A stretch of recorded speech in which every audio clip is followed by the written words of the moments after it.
मेरी आज की वीडियो भी चाचा राजनपुरी चाचा मक्खन के लिए है। दिला दे मक्खन को खत्म है कढ़ाई दे तल्लू बाला भा पघार पघार के माई दा गाठ देवा घ्यू जेड़े ले आंदे जेड़े ले इत्था टिकटॉक दे बांधे में मुच्छां को ता देंदे ना मुंह धोएंदे ना कुछ आके मेरे खिलाफ बोलना शुरू कर देंदे आधे शहजाद हकीम जनानिया दी वीडियो बने दे। चलो जनानिया ते को पसंद क्या नहीं दाढ़ी वाली दी बनावा पिया चाचा जरा उत्ते देखें ये दाढ़ी वाला पसंद है इंदी बनावा चाचा क्या आई देखो जोड़ां दा दर्द है। अच्छा जोड़ां दा दर्द है गंठिया वल मेरे को करना आया मैं तू ਤੁਹਾਡੇ ਕੋਲ ਤਕਰੀਬਨ 2 ਮਹੀਨੇ थी गए 2 महीने थी गए दवाई खिन गया हमें वल आज जो आज कितनी डब्बे चाती बतावें डब्बे खाली कितनी चाती बतावें एक डब्बा खाली चाती बताई चाचा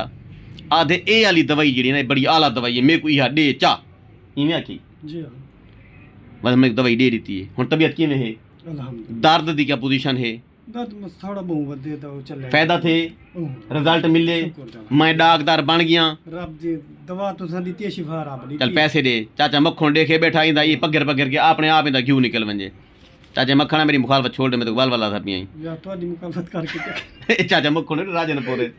ठीक है मेरी मुखालफत करें दे आधे हकीम जनाने दी वीडियो बने दे ये दाढ़ी वाला पसंद है इंदी बनाई मैं वीडियो आखे ना भेजा दाढ़ी वाला तेरे को चाचा राजनपुर मैंने नहीं आवेंदा चलो।